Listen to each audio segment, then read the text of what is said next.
Hey friends, Pastor Cullen here, excited to be with you on Good Friday.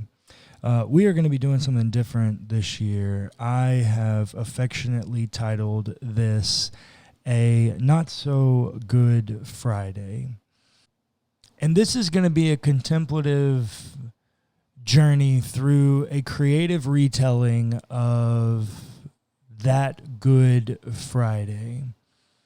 I hope you enjoy contemplative exercises as much as I do, and I hope that this gives you enrichment as we prepare our hearts for Easter, looking at each phase of Maundy Thursday, Good Friday, Black Saturday, in preparation for Easter Sunday. So here we go, friends, affectionately titled A Not So Good Friday. It was late at night. A mist, a fog loomed in the atmosphere. Jesus and his disciples could be found at his frequented place, the Garden of Gethsemane, one of the places in which he loved to pray. I was a young man, onlooking, had traveled many a days for this Jesus. This man who performed signs and wonders, who claimed to be Messiah, but yet he was common folk like me. And he listened to people like me. His disciples showed care for commoners like me. But they used political words like good news to talk about him as if he is a king. And so as I watched from the city walls, Jesus commands his disciples to pray. But it's late. And as Jesus prays, his praying intensifies. He gets more passionate with each and every clause. But the disciples, his devoted followers and friends, find themselves fast asleep. And as Jesus appears from the garden to urge and admonish his disciples to pray, he is sweating blood. The passion of his prayers is evident. And in a moment, at that very moment, Judas and a crowd of people appear. Judas walks with an authority he never had with the disciples. There had clearly been a change in Judas. And as he approached, he smiled and said, "Rabbi." Jesus ever so slyly smiled back and said, "Is it by a kiss that you want to betray the Son of Man?" And Judas, continuing with his smirk, looked at him and kissed him. Immediately, guards rushed to Jesus and arrested him. And in all the pandemonium and shouting, Judas is moved away. And as people rush towards Jesus to arrest him, Peter draws his sword, takes one swift pass, and an ear hits the ground. Jesus, as calm and as grace-filled as he can be, stops and says, "Peter, don't you know those who live by the sword die by the sword?" And he bends down and picks up the ear of the soldier and miraculously reattaches it. Strange. He has such an empathy for those who arrest him.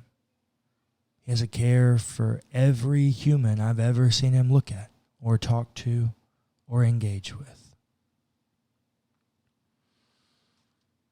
And as they begin to march him to the high priest, he catches a glimpse of me.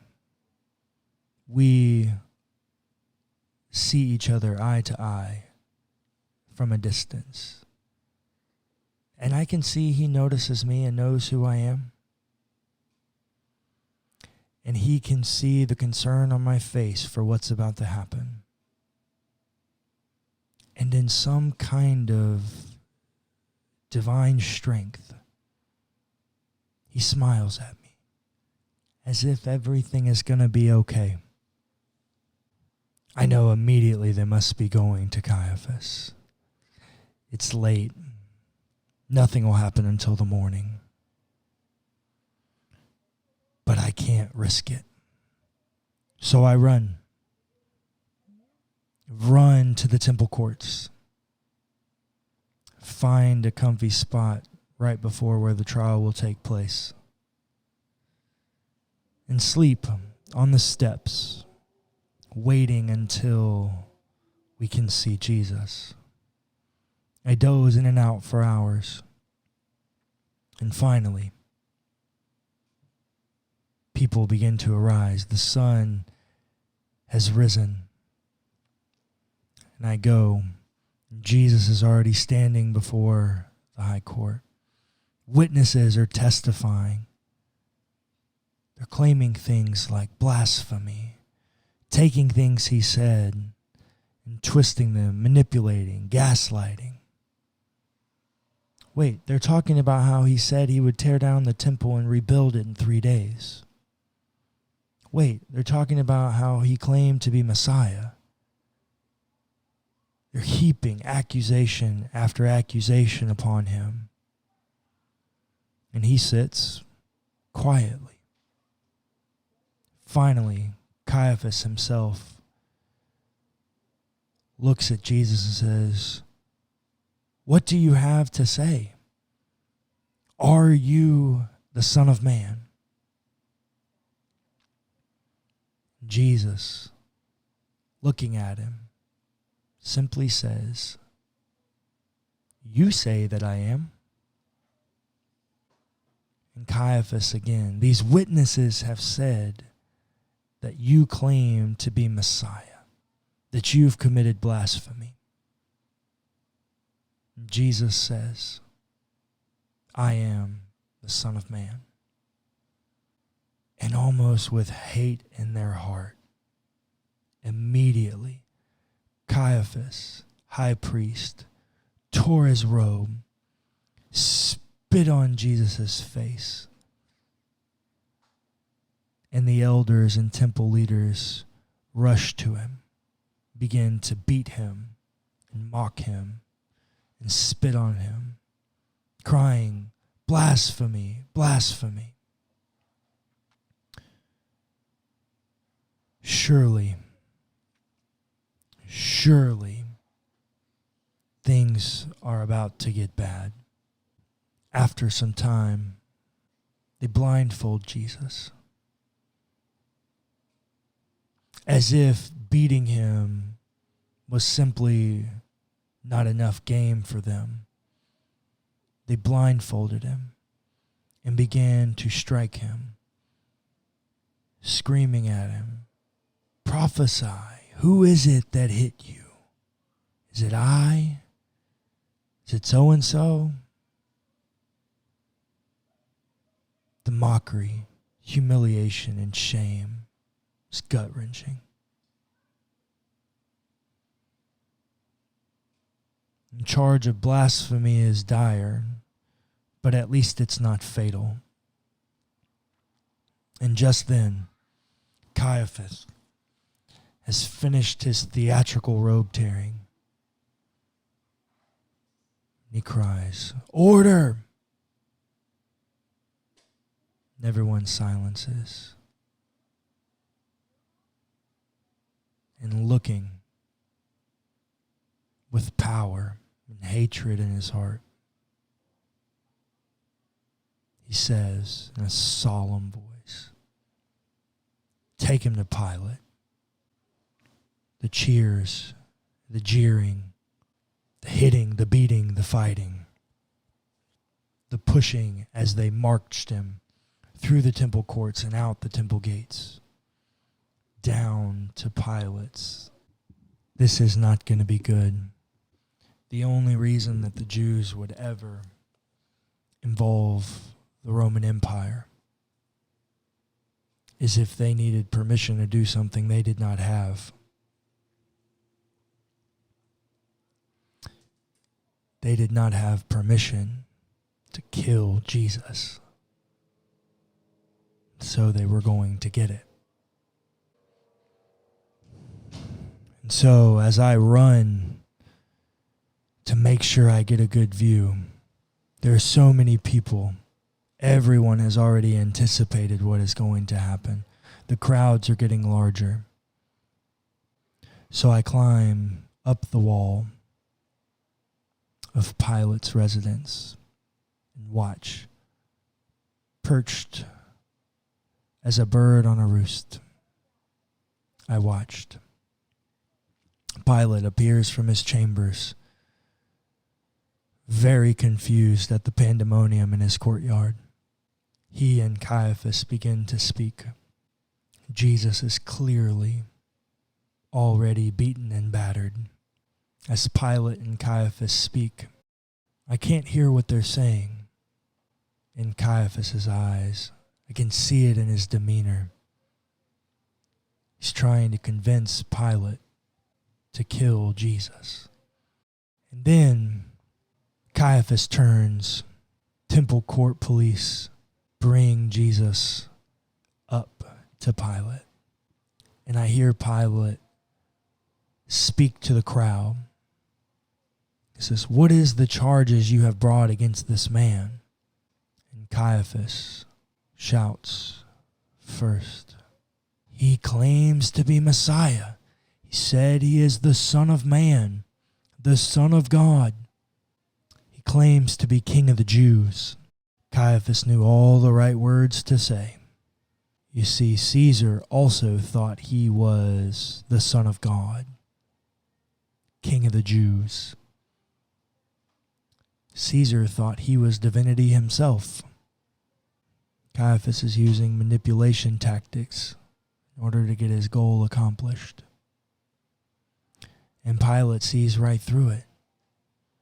He says, "This man has done nothing wrong. What do you want me to do with him?" And Caiaphas, as he walks down the steps, knowing that he's already won, shouts, "Crucify him." And the whole crowd joins in the chant. Pilate, clearly feeling conflicted about the entire situation, orders Jesus to be flogged. A cat of nine tails. A whip with sharp shards and material that grabs skin and rip off whole strips of it down your back and sides. Some people alone die from this. The Roman guards bring Jesus to the flogging area. Cobblestone floor, binding anchor in the middle. They tie him. He's leaned over. Whack! And screams. Over and over and over again. 40 times they hit him. 40 times, cat of nine tails, latched on to his skin. Pieces of him were ripped.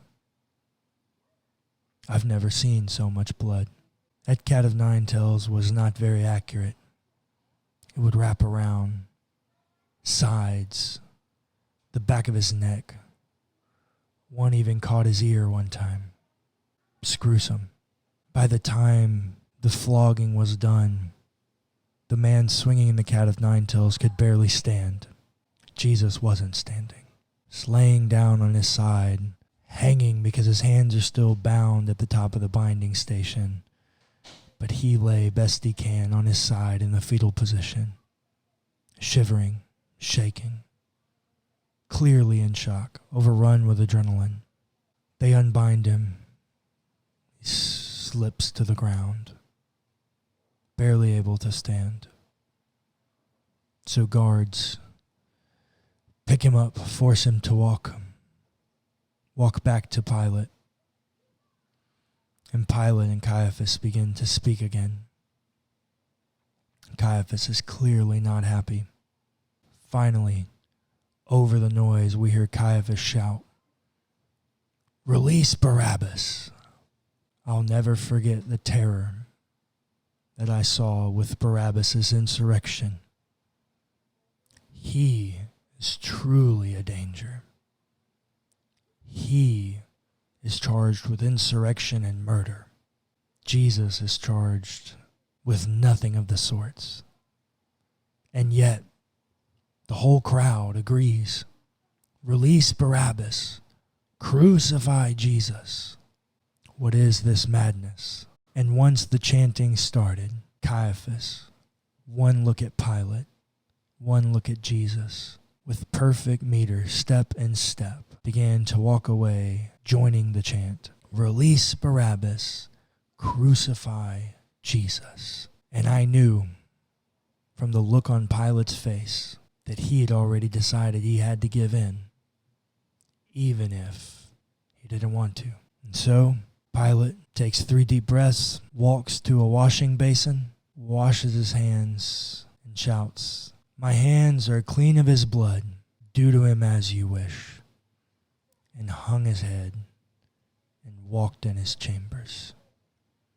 The crowd cheered, shouted with so much joy and excitement. Guards began to smile from ear to ear. The corruption, the hatred, the violence. Now, at this point, it would have been customary for the sentenced to carry the cross, literally toting their own death warrant. But Jesus could barely stand. They tried. They laid it on him. He fell over. As he and it fell over, that cross crushed him. He couldn't even carry its weight. He had already lost so much blood. The purple sash that they threw on him in mockery already had a maroon hint to it because there was so much blood. First thing they did was cram a crown of thorns on his head. He bled in so many places. He bled all the way down his face. The drops of blood took the same path as his tears, a mixing of water and blood together. And as they began to lose patience with Jesus' inability to carry his own death warrant, they grabbed a man I'd never seen before. They forced him to carry Jesus' cross. Jesus looked at him, and you could just tell he was so grateful. So grateful that he had some kind of assistance in this moment. And this man, Simon, is what he said his name was. Simon carried that cross. When we got to the place of the skull, top of a mountain, they tossed it on the ground, struck Jesus. 3 of them held him still, while 3 more began to dig the holes that they would erect the cross in. They're tying him up, tying him to the cross, binding at each wrist and at his feet. Just then, one of them grabbed a stake, and then the hammer, lined it up, and in one fell swoop, drove that stake all the way through his wrist and began penetrating the wooden cross. I can't imagine how much pain it was. Jesus didn't even scream. By this point, I'm not sure it could hurt any worse than it already did. He did his right hand first, and then his second, and then a bigger one, to go through both feet.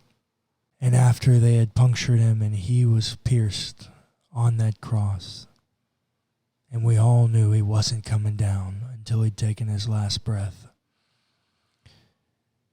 it took 4 of them to stand that cross up and drop it in the hole.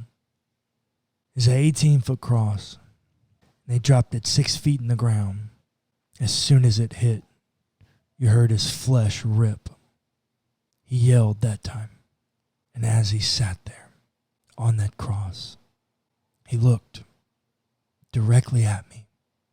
I'm not sure he could really see me through the tears, but I knew. Somehow, I knew that he knew what he was doing. I didn't know how. I didn't understand. I don't understand. But I knew that he felt fine. I knew that he knew that this is what had to be done.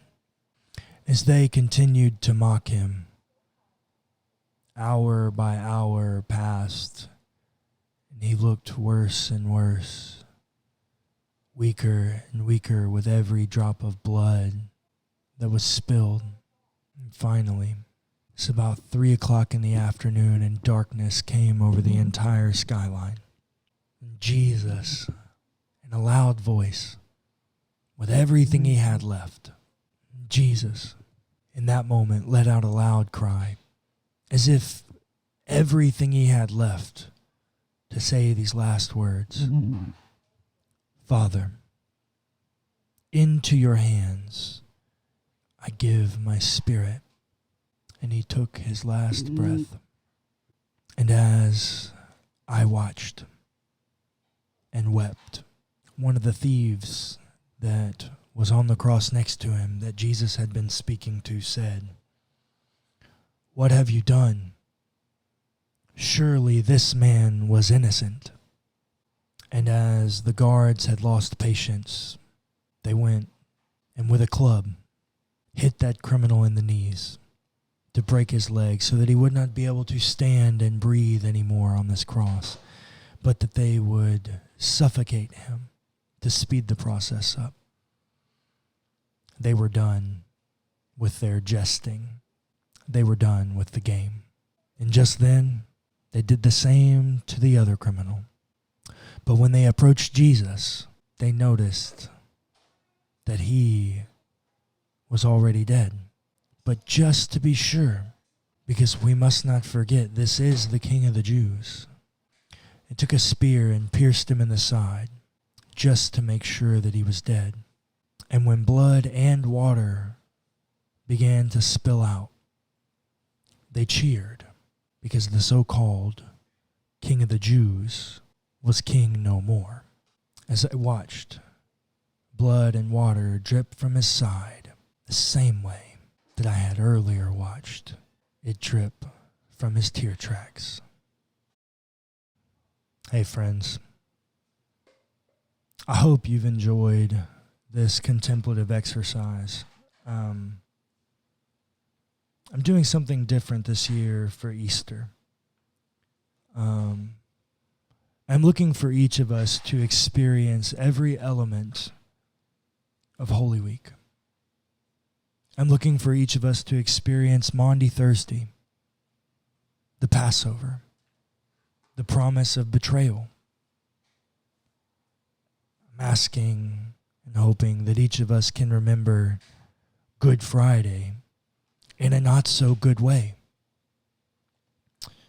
Because this story is told to people who had put all their faith, all their hope, all their quote-unquote eggs in the basket of Jesus as Messiah.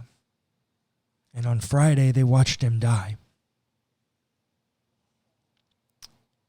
And I think it's important that we remember that on Friday, they watched him die. And on Saturday, the Sabbath day, they're supposed to worship. On Saturday, they're supposed to worship Messiah. But who they believe to be Messiah is dead. But the very next day is Saturday, the Sabbath. And they're supposed to worship. worship God, worship Messiah. But the man they believe to be Messiah, they watched die yesterday. And so what is Saturday? Why do we call it Black Saturday? Because it's a day of unknown. It's a day of doubt. It's a day of questions. It's a day of lack of faith. It's a day where we sit wondering, wrestling, making friends with the doubt and the darkness, so that we might wake up Easter morning to news of the resurrection, to news of genuine celebration, to news of hope. Friends, we need Black Saturday in order to truly celebrate Easter Sunday. And unfortunately, because we've chosen to call it Good Friday, we've forgotten that it's a not so good Friday.